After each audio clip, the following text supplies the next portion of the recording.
Good morning students. Vidya Bharati YouTube channel की physics class में आपका स्वागत है। और देखिए स्टूडेंट्स, आज अपन पढ़ेंगे सतत आवेश वितरण।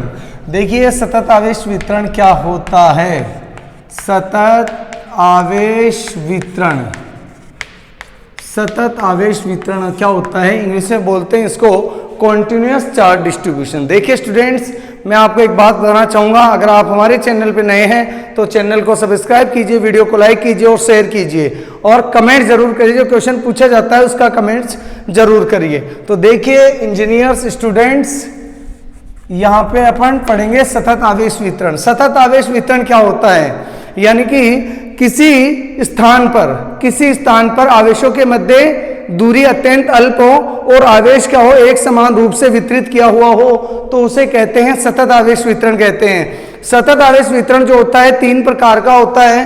पहला होता है रेखीय आवेश वितरण, इसको बोलते हैं रेखीय आवेश वितरण। दूसरा होता है पृष्ठीय आवेश वितरण, पृष्ठीय आवेश वितरण। अब देखिए, याद रखने की जरूरत नहीं है, किसी भी स्टूडेंट्स को याद नहीं करना है, समझना है। फिजिक्स को आज अपन इस वीडियो में क्या करेंगे, खेलेंगे फिजिक्स के साथ में आयतन आवेश वितरण। देखिए आयतन आवेश वितरण, सतत आवेश, ये होता क्या है। सबसे पहले बात करते हैं अपन कौन के, रेखीय आवेश वितरण की बात करते हैं। यानी कि रेखा पर, यानी कि आवेश जो होता है वो किसी रेखा पर एक समान रूप से वितरित होता है, तो उसे रेखीय आवेश वितरण कहते हैं। फॉर एग्जाम्पल, किसी तार पर क्या हो, आवेश एक समान रूप से वितरित हो, तो उसे क्या कहेंगे अपन, रेखीय आवेश वितरण कहते हैं। ये किसी तार पे भी हो सकता है और किसी वलय पर भी हो सकता है, क्योंकि वलय भी एक तार की बनाई जाती है। अगर मान लीजिए इस वलय को क्या कर दें अपन, खींचकर सीधा कर दें, तो वहां पर क्या हो जाएगा, एक तार बन जाएगा और उस तार पर आवेश वितरित हो जाएगा, तो इसे बोलते हैं रेखीय आवेश वितरण। इसके बाद में आता है, इसकी एक और परिभाषा होती है, यदि आवेश एक विमीय वितरित हो, एक ही विमा में क्या हो, आवेश वितरित हो, तो उसे रेखीय आवेश वितरण कहते हैं। बिल्कुल एक लाइन के अंदर होना चाहिए। दूसरा आता है पृष्ठ आवेश वितरण। देखिए स्टूडेंट्स, इंजीनियर, डॉक्टर्स, ये पृष्ठ आवेश वितरण क्या होता है। पृष्ठ आवेश वितरण का मतलब होता है यदि आवेश जो है वो दो विमाओं में वितरित हो, तो इसे पृष्ठ आवेश वितरण कहते हैं। दो विमाओं मतलब उसके संपूर्ण पृष्ठ पर एक समान रूप से वितरित है, तो उसे क्या कहेंगे, पृष्ठीय आवेश वितरण कहते हैं। फॉर एग्जाम्पल, किसी परत पर, अगर किसी परत पर आवेश एक समान रूप से वितरित हो, तो उसे पृष्ठ आवेश वितरण कहते हैं। पृष्ठ आवेश वितरण कहते हैं किसी एक परत पर आवेश एक समान रूप से वितरित हो, या किसी चालक मान लीजिए कोई चालक गोला है, चालक गोले पर आवेश एक समान रूप से वितरित है, तो इसे भी क्या कहेंगे, पृष्ठ आवेश वितरण कहेंगे। ये इसके संपूर्ण पृष्ठ पर एक समान रूप से क्या हो जाता है, आवेश वितरित हो जाता है, तो इसे पृष्ठ आवेश वितरण कहते हैं। नेक्स्ट आता है आयतन आवेश वितरण। यानी कि आवेश अगर मान लीजिए त्रिविमीय वितरित हो, तीनों विमाओं में वितरित हो, तो इसे क्या कहेंगे, आयतन आवेश वितरण कहते हैं। और आयतन आवेश वितरण का मतलब हो गया, जैसे मान लीजिए कोई घन है और इस घन के अंदर आवेश वितरित है, तो इसको क्या कहेंगे अपन, आयतन आवेश वितरण कहेंगे। इसके संपूर्ण आयतन में अगर आवेश क्या है, एक समान रूप से वितरित है, तो इसे क्या कहेंगे अपन, आयतन आवेश वितरण कहते हैं। इस प्रकार से अपन ने तीन आवेश वितरण पढ़े, बहुत ही इंपॉर्टेंट है ये। देखिए जितनी ज्यादा आप इसको ज्यादा वीडियो को देखेंगे ज्यादा समझ में आएगा। तो देखिए अपन ने पढ़ा यहाँ पर रेखीय आवेश वितरण, पृष्ठीय आवेश वितरण और आयतन आवेश वितरण। मैं एक बार रिपीट करके बताते हूँ, एक रेखा में अगर आवेश वितरित है तो उसे क्या कहेंगे, रेखीय आवेश वितरण कहेंगे। फॉर एग्जाम्पल, एक तार पर और एक तार की बनाई हुई वलय पर, जैसे ये मेरा कड़ा देख रहे हैं, ये भी एक तार का बना हुआ है, तो अगर इसके ऊपर भी आवेश वितरित होगा तो क्या कहेगा, रेखीय आवेश वितरण। पृष्ठीय आवेश वितरण का मतलब होता है किसी पृष्ठ पर आवेश वितरित हो, जैसे चद्दर वगैरह, प्लेट वगैरह जिस पर आवेश वितरित हो, तो उसे क्या कहेंगे अपन, पृष्ठ आवेश वितरण। और तीसरा आता है आयतन आवेश वितरण, किसी भी, जैसे किसी भी वस्तु को अगर आवेशित आवेश दिया जाता है और उसके संपूर्ण आयतन में आवेश क्या हो जाता है, एक समान रूप से फैल जाता है, तो उसे क्या कहेंगे अपन, कौन सा आयतन वितरण कहेंगे, वो कौन सा आवेश वितरण कहेंगे, आयतन आवेश वितरण कहेंगे। इस प्रकार से अपन ने तीनों आवेश वितरणों को पढ़ा है। देखिए, किसी तार या वलय के कारण विद्युत क्षेत्र की तीव्रता ज्ञात करेंगे तो आयतन आवेश वितरण को कहां मिलेंगे, किसी गोले, चालक गोले या खोखले गोले के कारण विद्युत क्षेत्र की तीव्रता ज्ञात करेंगे तो वहां पर क्या किस आवेश को लेंगे, पृष्ठीय आवेश वितरण को कहां मिलेंगे। इसका यूज बता रहा हूं क्योंकि फिजिक्स को रटना नहीं है, समझना है। तो समझने के लिए अपन इसका यूज पढ़ेंगे कि ऐसा क्यों पढ़ रहे हैं अपन। तो पृष्ठीय आवेश वितरण का मतलब होता है कि किसी गोले के कारण विद्युत क्षेत्र की तीव्रता निकालिए। तो गोले को कोई चालक गोला है, चालक गोले को आवेश देंगे, आवेश देते ही कहां पर आ जाएगा, उसके पृष्ठ पर आ जाएगा। तो वहां पर कौन सा आवेश वितरण कहां मिलेंगे, पृष्ठीय आवेश वितरण। एक खोखला गोला है, फॉर एग्जाम्पल प्लास्टिक की जो बॉल हुआ करती थी, जैसे बचपन में अपन खेला करते थे, जिसे ढूंढ में जो देते हैं ना बॉल, उस बॉल की बात कर रहा हूं, वो भी क्या होती है, खोखली होती है। अगर मान लीजिए वो चालक होती और उसको आवेश अपन देते हैं यहां पे, तो वो कहां पे आ जाता, पृष्ठ पर आ जाता। तीसरा आता है आयतन आवेश वितरण। आयतन आवेश वितरण क्या होता है कि मान लीजिए कोई किसी वस्तु को आवेश दिया जाता है और वो आवेश उसके संपूर्ण आयतन में एक रूप से फैल जाता है, तो वो क्या होता है, आयतन आवेश वितरण होता है। जैसे अचालक गोला, अगर मान लीजिए अपने पास में कोई अचालक गोला है और उसको अपन ने क्या दे दिया, आयतन, उसमें आवेश दे दिया, तो अचालक गोले को, कुचालक गोले को आवेश जहां पे दिया जाता है वहीं पर रह जाता है, यानी कि इसके संपूर्ण आयतन में फैल गया। ओके स्टूडेंट, मैं आशा करता हूं ये तीनों बातें आपको समझ में आ गई होगी। अब अपन पढ़ते हैं इससे रिलेटेड एक बात, आवेश घनत्व। आवेश घनत्व क्या होता है, ये वेरी मोस्ट इंपोर्टेंट थिंग है। और इस वीडियो में आप जो देख रहे हैं वो बिल्कुल फिजिक्स पढ़ नहीं रहे हैं, उसको क्या कर रहे हैं, सीख रहे हैं। देखिए, एक तो होता है पढ़ना, कि अपन ने क्या किया, किसी चीज को पढ़ा है, पढ़ा हुआ आप भूल सकते हैं, सीखा हुआ आप कभी नहीं भूलेंगे। तो वीडियो को प्रॉपर्ली देखते रहिए, आई कांटेक्ट अपना बनता रहना चाहिए, वीडियो का आपका फोकस होना चाहिए, मोबाइल पे आपका फोकस होना चाहिए। देखिए, एक चीज होती है, मैंने बताया था अभी, सीखना है फिजिक्स को। तो सीखने का क्या मतलब होता है, सीखना मीन्स जैसे आपने साइकिल चलाना सीख लिया, तो आप चाहे कितने भी दिन तक साइकिल को मत चलाइए, आप भूलेंगे नहीं। थोड़ी सी आप प्रैक्टिस करेंगे, साइकिल चलाना आ जाएगा। तो सीखना है फिजिक्स को, तो सीखेंगे कैसे, इस वीडियो में आपको बता रहे हैं। देखिए, अपन पढ़ते हैं अब आवेश घनत्व। आवेश घनत्व को तीन प्रकार से परिभाषित किया जा सकता है। चार्ज डेंसिटी बोलते हैं इसको इंग्लिश में, चार्ज डेंसिटी। चार्ज डेंसिटी जो होती है वो तीन प्रकार से अपन इसको परिभाषित कर सकते हैं। पहला आता है रेखीय आवेश घनत्व, लीनियर चार्ज डेंसिटी, इसको लैम्ब्डा से इंडिकेट करते हैं। फिर दूसरा आता है पृष्ठीय आवेश घनत्व, जैसे अपन ने आवेश वितरण पढ़ा था, एज इट इज, ये भी वैसा का वैसा ही है, सिग्मा। और तीसरा आता है आयतन आवेश घनत्व, वॉल्यूम चार्ज डेंसिटी, और इसको इंडिकेट करते हैं रो से। तो पहले अपन पढ़ेंगे रेखीय आवेश घनत्व क्या होता है। तो देखिए इंजीनियर्स एंड डॉक्टर्स, अपन आज पढ़ेंगे, इसमें देख रहे हैं ये क्या होता है, रेखीय आवेश घनत्व होता है। रेखीय आवेश घनत्व क्या होता है, नंबर 1 पढ़ रहे हैं, रेखीय आवेश घनत्व। तो रेखीय आवेश घनत्व क्या होता है, मैंने बोला था लैम्ब्डा से इसको इंडिकेट करते हैं।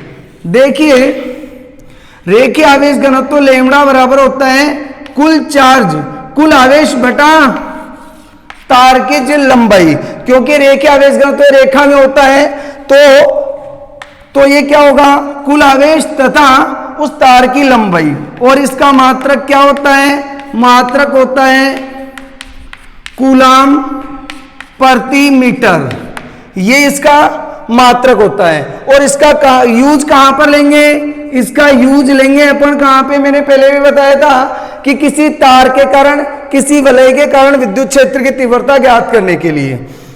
यदि किसी तार की, ये तो कुल आवेश है, देखिए ये क्या है, कुल आवेश है, ये तो कुल आवेश है, और ये तार की कुल लंबाई है, कुल लंबाई है।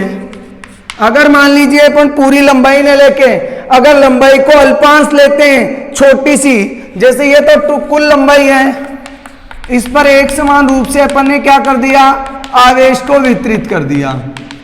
अब इसके कारण अपन क्या ज्ञात करना चाहते हैं, विद्युत क्षेत्र की तीव्रता ज्ञात करना चाहते हैं। इसकी लंबाई L है, तो इसके लिए अपन क्या लेंगे, एक छोटा अल्पांश लेंगे dl, जिसमें आवेश कितना होगा, dq। तो देखिए यदि चालक की लंबाई dl हो तथा उस अल्पांश में, लंबाई अल्पांश में आवेश dq हो तो रेखीय आवेश घनत्व क्या होगा, रेखीय आवेश घनत्व होगा अपना, रेखीय आवेश घनत्व है, रेखीय आवेश घनत्व लैम्बडा बराबर होता है dq अपॉन dl, यानी कि आवेश बटा लंबाई। ओके स्टूडेंट्स, तो मैं आशा करता हूं रेखीय आवेश घनत्व आपने अच्छी तरह से समझ लिया होगा। इसका एक एग्जांपल भी करेंगे 2 पॉइंट, जिसके अंदर 2.4 है शायद वो मेरे हिसाब से। ओके स्टूडेंट्स, इसको रब कर दीजिए, साफ कर दीजिए। अब आते हैं अपन किस पे, अब आते हैं अपना पृष्ठीय आवेश घनत्व पर। दूसरा है पृष्ठीय आवेश घनत्व। पृष्ठीय आवेश घनत्व का मतलब होता है कि किसी पृष्ठ पर आवेश एक समान रूप से वितरित हो तो उसे पृष्ठीय आवेश वितरण कहते हैं। यानी कि पृष्ठ आवेश घनत्व क्या होता है, पृष्ठ आवेश घनत्व। दूसरा अपन पढ़ रहे हैं सिग्मा, नंबर 2 वाला, और पृष्ठ आवेश घनत्व होता है, आवेश घनत्व बराबर होता है कुल आवेश पृष्ठ पर कुल आवेश तथा कुल यानी पृष्ठ का क्षेत्रफल, इन दोनों का अनुपात कहलाता है पृष्ठ आवेश घनत्व Q अपॉन A। यदि क्षेत्रफल क्या हो, अल्पांश हो, यदि क्षेत्रफल अल्पांश हो, अल्पांश कितना हो, dA हो, तथा इसमें आवेश कितना हो, आवेश dQ हो, तो पृष्ठ आवेश घनत्व कितना होगा, पृष्ठ आवेश घनत्व सिग्मा बराबर हो जाएगा dQ upon dA। Okay students, तो देखिए इसका मात्रक क्या होता है, इसका मात्रक होता है आवेश का मात्रक कूलाम बटे क्षेत्रफल का मात्रक मीटर स्क्वायर। इस प्रकार से एक कौन सा आवेश घनत्व होता है, पृष्ठ आवेश घनत्व होता है सिग्मा बराबर dQ अपॉन dA। अगर क्षेत्रफल अल्पांश है तो dQ अपॉन dA, और कुल क्षेत्रफल A है तो Q अपॉन A, यानी कि आवेश बटा क्षेत्रफल। यहां पर भी आवेश बटा क्षेत्रफल। ओके स्टूडेंट्स, मैं यहां पे ये अल्पांश बता देता हूं क्या होता है। मान लीजिए ये अपना कोई क्या है, पृष्ठ है, और इसको अपन ने क्या दे दिया, आवेश दे दिया, प्लस आवेश दे दिया, अपन ने इसको प्लस आवेश दे दिया, और ये जो इसका क्षेत्रफल लेंगे इसको बोलते हैं dA। तो इसमें टोटल में तो कितना आवेश है, Q आवेश, तो इस क्षेत्रफल में कितना आवेश होगा, dQ। ओके स्टूडेंट, तो क्षेत्रफल अल्पांश के लिए आवेश कितना लेते हैं, dQ, जैसे लंबाई अल्पांश के लिए भी कितना लिया था, dQ। ओके स्टूडेंट्स, अब तीसरे पे आते हैं, आयतन आवेश घनत्व। कौन सा आवेश घनत्व पढ़ेंगे, आयतन आवेश घनत्व। आयतन आवेश घनत्व क्या होता है, आयतन आवेश घनत्व देखिए क्या होता है, आयतन आवेश घनत्व है। आयतन आवेश घनत्व का मतलब होता है, इसको बोलते हैं रो से। आयतन आवेश घनत्व कुल आवेश तथा चालक का आयतन, इन दोनों का अनुपात क्या कहलाता है? आवेश घनत्व कहलाता है। यानी कि रो इक्वल टू कितना हो जाएगा? कुल आवेश कितना होता है? Q होता है, और चालक का कुल आयतन कितना होता है? V होता है। इसका मात्रक क्या हो जाएगा? मात्रक देखिए, पहले तो आवेश का मात्रक बटे आयतन का मात्रक। आवेश का मात्रक क्या है? कूलम, और आयतन का मात्रक होता है मीटर स्क्वायर। ये हो गया आयतन आवेश घनत्व का मात्रक। यानी कि कुल आवेश बटा चालक का कुल आयतन क्या कहलाता है? आयतन आवेश घनत्व कहलाता है। यदि आयतन अल्पांश हो, यदि आयतन कितना हो? अल्पांश हो। यदि आयतन अल्पांश dv हो तथा इसमें आवेश dq हो, तो आयतन आवेश घनत्व क्या होगा? आयतन आवेश घनत्व होगा रो इक्वल टू dq, आवेश बटा आयतन। ये हो गया अपने पास में आवेश घनत्व क्या होता है। आवेश घनों के तीन प्रकार होते हैं। आवेश घनत्व के तीनों प्रकार अपन ने यहाँ पे एक्सप्लेन किया है, तो आप इसको ध्यान से पढ़ लें। सभी डॉक्टर और इंजीनियर्स ध्यान से उतार लें इसको। अब अपन आगे चलते हैं, इसका स्क्रीनशॉट लेना चाहते हैं तो ले सकते हैं।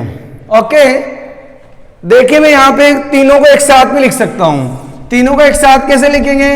लेमड़ा बराबर होता है Q अपॉन L, यानी कि dQ अपॉन dL।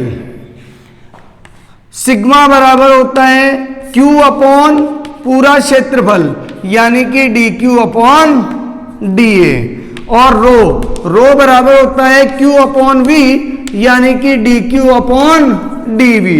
ये तीनों एक साथ ही पढ़ सकते हैं। इसका मात्रक हो गया कूलाम पर मीटर स्क्वायर और coulomb per metre cube. Okay students, screenshot ले लीजिए, फिर अपन आगे के टॉपिक पे चलते हैं। आगे का टॉपिक बहुत ही खतरनाक, बहुत ही इजी, बहुत ही अच्छा सुंदर टॉपिक है आगे का। ओके, तो देखिए मैं इसको रब कर देता हूं।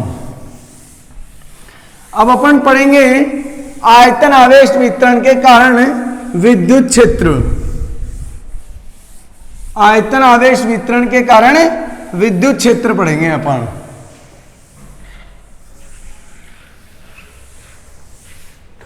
आवेश वितरण के कारण विद्युत क्षेत्र। आवेश वितरण के कारण विद्युत क्षेत्र। मैं यहां पर एक समझाऊंगा आपको। एक आवेश वितरण के कारण विद्युत क्षेत्र की तीव्रता मैं यहां पे सोल्व करके बताऊंगा, और बाकी आप खुद निकालेंगे। और आपको नहीं आता है तो कमेंट्स बॉक्स में बताएंगे कि सर हमारे को ये समझ नहीं आया है या हम इसको सोल्व नहीं कर पाए हैं। और अगर आ गया है तो भी कमेंट्स में बताएंगे कि सर हमारे को ये आ गया है। तो देखिए आवेश वितरण के कारण विद्युत क्षेत्र की तीव्रता क्या होती है। देखिए स्टूडेंट्स, मैं सभी आवेश वितरण के कारण भी बता सकता हूं। यहां पर देखिए, किसी आवेश के कारण विद्युत क्षेत्र की तीव्रता होती है कि Q अपॉन R स्क्वायर। यही होती है ना, सब जानते हैं कि विद्युत क्षेत्र की तीव्रता E बराबर कितना होता है? KQ upon R square. अब देखिए किसी भी आवेश वितरण के कारण DE बराबर हो जाएगा K dQ upon R square. ये हो जाएगी सभी आवेश वितरणों के कारण विद्युत क्षेत्र की तीव्रता।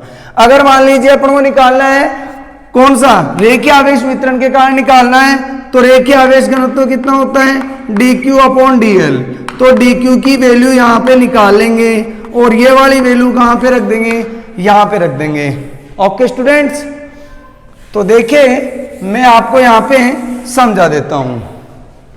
नंबर 1 है रेखीय आवेश वितरण के कारण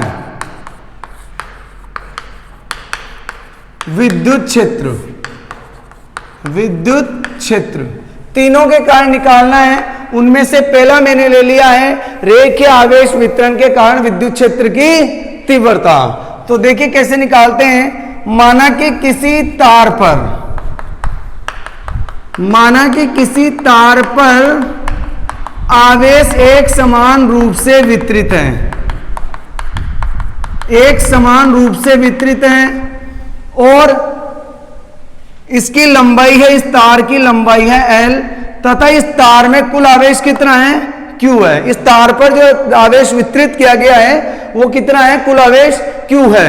अपने को निकालना है इस तार के कारण विद्युत क्षेत्र की तीव्रता। तो देखिए इस तार पर एक अल्पांश लेते हैं जिसकी लंबाई dl है तथा विद्युत आवेश कितना है, dq है। इस अल्पांश से r दूरी पर कोई बिंदु P है जहां पर हमें विद्युत क्षेत्र की तीव्रता ज्ञात करनी है। और देखिए इंजीनियर्स और डॉक्टर्स, मैंने जब आपको पहले बताया था कि r दूरी पर विद्युत क्षेत्र की तीव्रता ज्ञात करने के लिए अपने को यहां पर एक अल्पांश लेना पड़ेगा Q नोट। सही स्टूडेंट्स। तो देखिए वी नो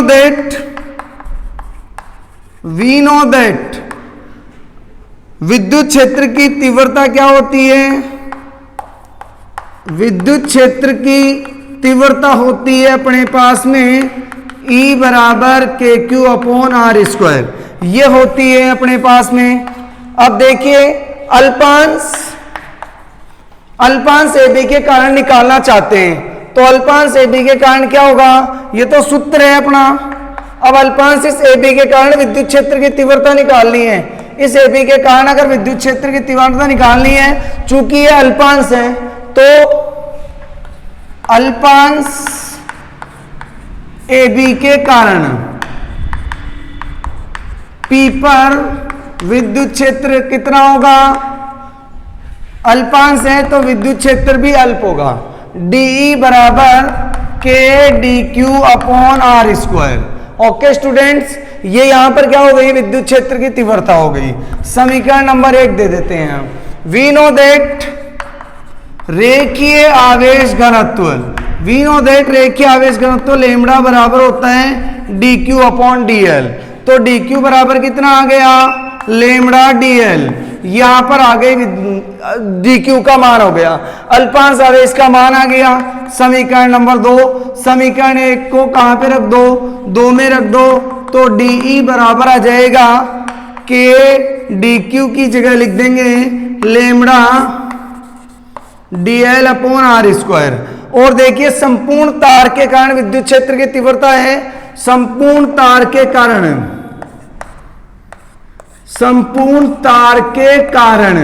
कितनी होगी, तो इसका समाकलन कर देंगे E बराबर k lambda dl upon R square. ये संपूर्ण तार यानी कि क्या, रेखीय आवेश वितरण के कारण विद्युत क्षेत्र की तीव्रता आ गई है। अब अपन निकालेंगे किसके कारण, पृष्ठ आवेश वितरण के कारण विद्युत क्षेत्र की तीव्रता। ओके स्टूडेंट्स, इसका स्नैपशॉट ले लीजिए, फिर अपन चलते हैं नेक्स्ट टॉपिक पे। मिटा दें, चलो मिटा देते हैं। फिर अब अपन दूसरा टॉपिक अपना क्या होगा, अपना दूसरा टॉपिक होगा नंबर 2, पृष्ठ आवेश वितरण के कारण विद्युत क्षेत्र की तीव्रता। पृष्ठ आवेश वितरण के कारण विद्युत क्षेत्र की तीव्रता, पृष्ठ आवेश वितरण के कारण विद्युत क्षेत्र की तीव्रता कैसे ज्ञात करते हैं। देखिए मान लीजिए अपन ने Q आवेश, कौन सा आवेश, Q आवेश है, वो एक किसी पृष्ठ पर एक समान रूप से क्या कर दिया, वितरित कर दिया। उस पूरे पृष्ठ पर क्या हो गया, आवेश फैल गया। ये मान लीजिए अपना कोई पृष्ठ है, इस पृष्ठ पर आवेश एक समान रूप से अपन ने क्या कर दिया, वितरित कर दिया। ओके, देखिए डॉक्टर्स और इंजीनियर्स, अपन ने यहां पे क्या कर दिया, एक समान रूप से क्या कर दिया, वितरित कर दिया। क्या वितरित कर दिया, आवेश वितरित कर दिया। इसका क्षेत्रफल A है, इसका क्षेत्रफल कितना है, a है, और आवेश कितना है, q है। इसके कारण विद्युत क्षेत्र की तीव्रता ज्ञात करनी है बिंदु P पर, यहां पर। तो बिंदु P पर विद्युत क्षेत्र की तीव्रता ज्ञात करने के लिए एक अल्पांश क्षेत्रफल dA की कल्पना करते हैं, जिसमें आवेश कितना है, dq है, और वह बिंदु यहां से कहां पर है, बिंदु P r दूरी पर है। ओके, तो देखिए अल्पांश क्षेत्रफल dA में उपस्थित आवेश dq के कारण P पर विद्युत क्षेत्र, देखिए मैंने यहां पर लिखा है dq के कारण विद्युत क्षेत्र, क्योंकि विद्युत क्षेत्र कौन उत्पन्न करता है, आवेश उत्पन्न करता है, और यहां पर आवेश कितना है, dq है। इतना था क्षेत्र ही लिया है पढ़ने इसका, और ये पूरे का ज्ञात करना है। मैंने एक अल्पांश दे लिया, सिर्फ अल्पांश के कारण यहां पर विद्युत क्षेत्र ज्ञात करेंगे। तो अल्पांश के कारण विद्युत क्षेत्र भी कितना होगा, अल्प होगा, और अल्प विद्युत क्षेत्र कितना होगा, आवेश बटे आर स्क्वायर। मैंने इसका एक फॉर्मूला आपको बताया था, KQ/r², वही मैंने लगाया है। यहां पर अल्पांश है क्षेत्रफल, तो इसलिए विद्युत क्षेत्र की तीव्रता भी अल्पांश। यहां पर आवेश पूरा एक आवेश है, यहां पर अल्पांश आवेश के कारण निकाले, तो आवेश की जगह मैंने क्या रख दिया, अल्पांश आवेश रख दिया। देखिए स्टूडेंट्स, इस पृष्ठ का पृष्ठ आवेश घनत्व कितना है, इस पृष्ठ का पृष्ठ आवेश घनत्व सिग्मा है। तो पृष्ठ आवेश घनत्व की परिभाषा से, परिभाषा क्या है इसकी, कि सिग्मा बराबर होता है dQ/dA, और dQ बराबर हो जाएगा सिग्मा इंटू dA। देखिए स्टूडेंट्स, ये सिग्मा बराबर होता है Q/AB होता है, और आवेश अगर अल्प हो तो dQ/dA भी होता है। ओके स्टूडेंट्स, तो दोनों बात को समझ लेना। और ये जब मैं कैपेसिटेंस पढ़ाऊंगा, संधारित्र जब मैं पढ़ाऊंगा, तो ये वहां पर भी यू जाएगा। ओके स्टूडेंट्स, तो ये वहां पर भी यू जाएगा, और इस यूज को याद रखेंगे। कई बार इसको लोग भूल जाते हैं, क्योंकि इसी चैप्टर में पढ़ाएंगे, आके दो डायरेक्ट लिखेंगे। तो देखिए ये समीकरण 1 हो गया, और ये समीकरण नंबर 2 हो गया। कमेंट जरूर करेंगे, जैसे कमेंट करेंगे उस वैसे ही ज्यादा आपको स्टडी होगी। कमेंट्स करने से हमारी विल पावर बढ़ जाती है। तो देखिए कैसे करेंगे अपन इसको।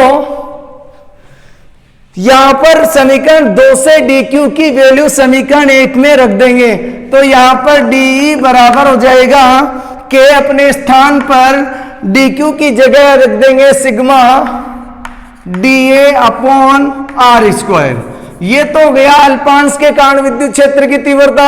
ये अल्पांश के कारण विद्युत क्षेत्र की तीव्रता है। अपने को ज्ञात करना क्या है, जल्दी बोलो डॉक्टर्स और इंजीनियर्स। सभी अब मेरे सामने डॉक्टर्स इंजीनियर बैठे हैं, सब बहुत इंटेलिजेंट स्टूडेंट हैं। वो कैसे पहचानेंगे कि पूरे अपने को इस पूरे पृष्ठावेश वितरण के कारण विद्युत क्षेत्र की तीव्रता ज्ञात करनी है। तो पूरे पृष्ठावेश के कारण विद्युत क्षेत्र की तीव्रता ज्ञात करने के लिए अल्पांश से ज्ञात की गई, कहां से ज्ञात की गई, अल्पांश से ज्ञात की गई विद्युत क्षेत्र की तीव्रता का क्या कर देंगे, समाकलन कर देंगे, तो पूरे पृष्ठ के विद्युत क्षेत्र की तीव्रता आ जाएगी। इधर भी समाकलन कर दो, इधर भी समाकलन कर दो, यहां पर आ गया r²। समाकलन करेंगे, इधर dE का समाकलन E हो जाता है। मैंने 11th क्लास में पढ़ाया था, dW का W, dt का T, dE का हो जाएगा E। ओके स्टूडेंट, समझ में आ गया। तो देखिए बेटा क्या करते हैं, K सिग्मा dA/r²। इस प्रकार से अपन पृष्ठ आवेश वितरण के कारण भी क्या निकाल सकते हैं, विद्युत क्षेत्र की तीव्रता। अब तीसरा आता है आयतन आवेश वितरण के कारण विद्युत क्षेत्र की तीव्रता। E बराबर K, यहां पर देखिए E बराबर वही आएगा D बराबर dQ/r²। अब आयतन है तो आयतन आवेश वितरण का फॉर्मूला लगा देंगे, D Q upon D V, और डी क्यू बराबर आ जाएगा रो डी वी, और यहां पर डी क्यू की जगह क्या रख देंगे, रो डी वी। अगर प्रश्न रेखीय आवेश वितरण के कारण ज्ञात कर रहे तो लेमड़ा डीएल, क्योंकि वो क्या होता है, लेमड़ा बराबर होता है D Q upon D L, और रो तो डी क्यू बराबर कितना हो जाएगा, लेमड़ा डी एल, और सिग्मा बराबर होता है D Q upon D A, तो डी क्यू बराबर कितना हो जाएगा, सिग्मा डी ए। देखिए अल्पांश के कारण विद्युत क्षेत्र की तीव्रता सभी की एक जैसी ही होगी, तीनों आवेश वितरणों की, सिर्फ डी क्यू की वैल्यू अपने को क्या करना है, डिफरेंट रखना है। अगर पृष्ठ आवेश घनत्व की निकालना है के कारण निकालना है तो अपन डी क्यू की जगह सिग्मा डी ए रख देंगे। अगर अपने को किसके कारण निकालना है, आयतन आवेश वितरण के कारण निकालना है तो डी क्यू की जगह रख देंगे लेमड़ा डी एल, क्योंकि वहां एक रेखा में होगा, और आयतन के कारण निकालनी है तो डी क्यू बराबर रो डी वी। तो मैं आशा करता हूं कि जो वो आयतन आवेश वितरण वाला आएगा, आयतन आवेश वितरण के कारण विद्युत क्षेत्र की तीव्रता नंबर 3 वाला आप स्वयं करके लाएंगे, इसका आप स्क्रीनशॉट ले लीजिए। ओके स्टूडेंट्स, अब चलते हैं अपने नेक्स्ट टॉपिक पे। तीसरा जो है आयतन आवेश वितरण के कारण विद्युत क्षेत्र की तीव्रता है, जो आप स्वयं निकाल के लाएंगे। आयतन आवेश वितरण के कारण विद्युत क्षेत्र की तीव्रता कितनी होती है, आयतन आवेश वितरण के कारण विद्युत क्षेत्र की तीव्रता, और वो इसका आंसर कितना आएगा, इसका आंसर आएगा E बराबर समाकलन के rho dv upon r cube r square, ये आएगा इसका। देखिए ये कौन सा है, पृष्ठ आवेश घनत्व है तो सिग्मा डी ए, आयतन आवेश कितनी है तो सिग्मा डीवी आयतन आ जाएगा, और रेखीय आवेश वितरण है तो लेमड़ा डीएल लेमड़ा आ जाएगा। ओके स्टूडेंट्स, इसको आप सोल्व करके लाना। अब चलते हैं अपने नेक्स्ट टॉपिक पर। अपना नेक्स्ट टॉपिक है गाउस का नियम। गाउस का नियम है अपना, और ये इतना मोस्ट इंपॉर्टेंट है जिसकी आप कल्पना भी नहीं कर सकते हैं। गाउस का नियम जो है वो 12th बोर्ड के हिसाब से और आईआईटी जेईई नीट सभी के लिए बहुत ही मोस्ट इंपोर्टेंट है, क्वेश्चन उसका आ ही जाता है गाउस के नियम से रिलेटेड। और एग्जाम में 12th बोर्ड में सीबीएसई आरबीएसई कोई सी भी बोर्ड हो, गाउस के नियम से रिलेटेड न्यूमेरिकल या एक बड़ा क्वेश्चन जरूर आता है, तो इसको ध्यान से समझ लें। गाउस का नियम क्या होता है, गाउस का नियम, गॉस लॉ बोलते हैं इसको इंग्लिश में गॉस लॉ। आप इसको देखिए कैसे एक्सप्लेन करते हैं। गाउस का नियम क्या होता है, निर्वात अथवा वायु में स्थित किसी बंद पृष्ठ से पारित कुल विद्युत फ्लक्स का जो मान होता है वह उस पृष्ठ में उपस्थित कुल आवेश, उस पृष्ठ में, बात को ध्यान से समझिए, उस पृष्ठ में उपस्थित कुल आवेश तथा एप्सिलॉन नॉट के अनुपात के बराबर होता है। मैं इसको एक बार यहां पे लिख के ही बता देता हूं। निर्वात अथवा वायु, निर्वात अथवा वायु में उपस्थित किसी बंद पृष्ठ से पारित कुल विद्युत फ्लक्स, पारित कुल विद्युत फ्लक्स, कुल विद्युत फ्लक्स का मान उस पृष्ठ में उपस्थित, उस पृष्ठ में उपस्थित, उस पृष्ठ में उपस्थित कुल आवेश जिसको बोलते हैं सिग्मा क्यू, तथा निर्वात की विद्युतशीलता विद्युतशीलता एप्सिलॉन नॉट के अनुपात के बराबर होता है, अनुपात के बराबर होता है। यह है गाउस का नियम। यानी कि निर्वाता वायु में उपस्थित किसी बंद पृष्ठ से पारित कुल विद्युत फ्लक्स का मान उस पृष्ठ में उपस्थित कुल आवेश सिग्मा क्यू तथा निर्वात की विद्युतशीलता एप्सिलॉन नॉट के अनुपात के बराबर होता है। और देखिए इसको लिखेंगे फाई बराबर sigma Q upon epsilon not, और गणितीय रूप में इसको लिखेंगे गणितीय रूप में। और गणितीय रूप में कैसे लिखते हैं? फाई बराबर ई डॉट डी ए, यही तो होता है फाई का मान।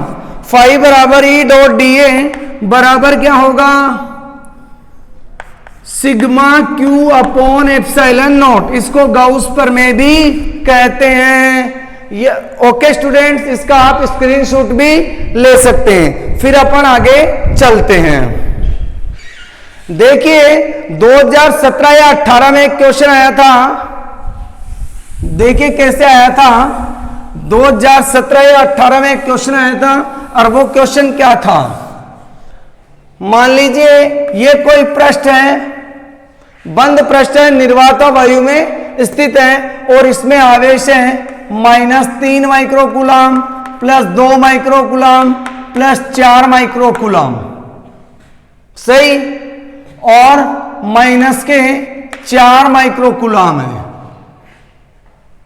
और ये हो गया प्लस का, ये हो गया माइनस का। तो देखिए इससे पारित कुल विद्युत फ्लक्स का मान कितना होगा? Sigma Q upon epsilon not. और यहां सिग्मा क्यू कैसे निकालेंगे? सभी आवेशों का बीजगणितीय योग। मैंने बताया था आवेशों की योज्यता में, आवेशों की योज्यता में बताया था कि सिग्मा क्यू जो होता है, किसी भी वस्तु पर जो कुल आवेश होता है, वो कुल आवेश इसका क्या होता है? बीजगणितीय योग होता है। तो देखिए कितना हो गया? 4 से 4 कैंसिल, 3 में से 2 गया तो 1 माइक्रोकूलम बच गया। यानी कि 1 माइक्रोकूलम अपॉन एप्सिलॉन नॉट इसका विद्युत फ्लक्स आ गया। इसकी वैल्यू यहां पे पुट कर देंगे, एप्सिलॉन नॉट की जो भी वैल्यू होती है। अब देखते हैं स्टूडेंट्स दूसरी बात। यदि किसी बंद पृष्ठ में कोई विद्युत द्विध्रुव रखा है, ये बंद पृष्ठ है, यहां पर कोई विद्युत द्विध्रुव स्थित है, तो इसका जो विद्युत फ्लक्स होगा, विद्युत फ्लक्स जो होगा वो हो जाएगा 0। इस बंद पृष्ठ से पारित कुल विद्युत फ्लक्स का मान होगा वो होगा 0, क्योंकि sigma upon epsilon naught. Sigma Q कितना है? माइनस का क्यू प्लस का क्यू अपॉन एप्सिलॉन नॉट, और ये कट के हो गया 0 बटे एप्सिलॉन नॉट इक्वल टू 0। यदि किसी पृष्ठ में क्या हो? कुल आवेश, मैंने बताया था किसी निर्वात तथा वायु में स्थित किसी बंद पृष्ठ से पारित कुल विद्युत फ्लक्स फाई का जो मान होता है वो उस पृष्ठ में उपस्थित कुल आवेश तथा निर्वात की विद्युतशीलता एप्सिलॉन नॉट के अनुपात के बराबर होता है। तो अनुपात अपन ने ज्ञात कर लेंगे। कुल फ्लक्स फाई इक्वल टू होगा sigma Q upon epsilon not. और सिग्मा क्यू का मान कितना है? टोटल आवेश कितना है इसका? यहां पर प्लस है, यहां पर माइनस आवेश है। यानी कि इस जो बंद पृष्ठ है इसमें कोई विद्युत द्विध्रुव रखा है, और विद्युत द्विध्रुव जो रखा होता है और विद्युत द्विध्रुव का कुल आवेश होता है 0। तो 0 अपॉन एप्सिलॉन नॉट क्या हो जाएगा? 0 हो जाएगा। दूसरी बात, यानी कि निर्वात अथवा वायु में कोई बंद पृष्ठ रखा है और उसमें कुल धनावेश और कुल ऋणावेश का मान क्या है? बराबर है। तो वहां पर जो कुल फ्लक्स होगा, उस पृष्ठ से पारित कुल फ्लक्स जो होगा वो 0 होगा। अगर यहां पर कुल आवेश यानी कि कुल धनावेश और कुल ऋणावेश का मान क्या है? बराबर है, तो उस पृष्ठ से पारित कुल विद्युत फ्लक्स का मान 0 होगा। कैसे होगा मैं आपको यहां पे समझा देता हूं। यहां पे मान लीजिए कोई बंद पृष्ठ है, इसमें 4 कूलम, 5 कूलम, -5 कूलम, प्लस के 4 कूलम, प्लस के 3 कूलम और प्लस के 1 कूलम रखा है। तो कुल आवेश कितना होगा इसमें कुल आवेश, कुल धनावेश कितना है? 3 और 1 4, 4 और 5 9, और कुल ऋणावेश कितना है? -9। तो कुल ऋणावेश और कुल धनावेश का मान क्या है? बराबर है। कुल धनावेश और कुल ऋणावेश का जब मान बराबर होगा मेरे इंजीनियर्स और डॉक्टर्स, तो वहां पर कुल आवेश का मान क्या हो जाएगा? 0 हो जाएगा। और कुल आवेश यानी कि सिग्मा क्यू का मान 0 हो जाएगा, तो फ्लक्स भी कितना हो जाएगा? 0 हो जाएगा। देखिए मैं आपको समझा देता हूं यहां पे इसको एक बार, अगर किसी को नहीं समझ में आया है तो देखिए, फाई इक्वल टू होता है sigma Q upon epsilon not. अब देखिए सिग्मा क्यू क्या होता है? कुल आवेश, पृष्ठ में उपस्थित कुल आवेश का योग। तो योग कैसे करेंगे? माइनस का 4Q प्लस का 5Q माइनस का 5Q प्लस का 3Q और प्लस का 2Q। कुल आवेश बटा एप्सिलॉन नॉट। कुल आवेश कितना हुआ? देखिए 4 और 5 माइनस के 9Q, और यहां पे देखिए 5 और 3, सॉरी यहां पर 1 ही है, 1Q है यहां पे। तो देखिए 5 और 3 9Q ये हो गया प्लस का अपॉन एप्सिलॉन नॉट, और इसकी वैल्यू कितनी हो गई? 0 बटे एप्सिलॉन नॉट 0, यानी कि इस पृष्ठ से पारित कुल विद्युत फ्लक्स का मान क्या होगा? 0 हो गया। क्यों हो गया 0? क्योंकि इस पृष्ठ में उपस्थित कुल धनावेश और कुल ऋणावेश का मान क्या है? बराबर है। तो परिणामी जो आवेश है नेट चार्ज यानी परिणामी जो आवेश है वो कितना है? यहां पर 0 है, इसलिए 0 में किसी का भी भाग देंगे 0 आएगा। ओके स्टूडेंट्स, मैं आशा करता हूं आप समझ गए होंगे। अब बात करते हैं दूसरी बात पे। दूसरी बात क्या है? दूसरी बात है अपना, यदि किसी बंद पृष्ठ में कुल यानी परिणामी यानी नेट आवेश, कुल आवेश का मान अगर ऋणात्मक प्राप्त होता है तो उसमें फ्लक्स अंदर की ओर होगा, यानी कि उसमें इनपुट फ्लक्स होगा। जैसे माइनस का 5Q प्लस का 4Q माइनस का 2Q प्लस का 1Q। तो कुल आवेश कितना हो गया? Phi equal to sigma Q upon epsilon naught. Sigma Q मतलब 5, 4 और 1 5, ये कैंसिल हो गया। सिग्मा क्यू का मान आ गया माइनस के 2Q, तो यहां पे 2Q upon epsilon naught. Sigma Q का मान माइनस आया तो उसे इनर फ्लक्स बोलते हैं। सही है भाई, यहां इसको क्या बोलेंगे? इनर यानी प्रवेशित फ्लक्स है यहां पर। और यदि किसी बंद पृष्ठ में कुल आवेश का मान कितना आ जाए? कुल आवेश का मान अगर धनात्मक आ जाए तो यहां पे देखिए इसको बोलते हैं प्रवेशित फ्लक्स, क्योंकि यहां पर क्या आ गया? ऋणात्मक मान आ गया। अगर मान लीजिए कुल आवेश यहां पर मैंने बताया था फ्लक्स बराबर होता है, क्या होता है? फाई बराबर गाउस के नियम से कुल आवेश बटे निर्वात की विद्युतशीलता। यहां पर कुल आवेश कितना है? देखिए 5 और 4 9, 3 और 2 5, तो 9 में से 5 गया तो कितना बचा? 4। तो यहां पे प्लस का 4Q बन गया एप्सिलॉन नॉट। तो ये अपने को जो प्राप्त हुआ है वो धनात्मक फ्लक्स प्राप्त हो रहा है, इसको बोलेंगे निर्गत फ्लक्स। इसको बोलेंगे निर्गत फ्लक्स। ओके स्टूडेंट्स, मैं आशा करता हूं ये आपको आज का वीडियो बहुत अच्छी तरह से समझ में आ गया होगा। कल इससे अपन आगे का वीडियो पढ़ेंगे, आगे का लेक्चर पढ़ेंगे जिसका नाम है गाउस के नियम का कूलाम के नियम से उत्पत्ति, यानी कि गाउस के नियम का डेरिवेशन पढ़ेंगे बाय कूलॉम्स लॉ। कूलॉम के नियम से गाउस के नियम की उत्पत्ति पढ़ेंगे।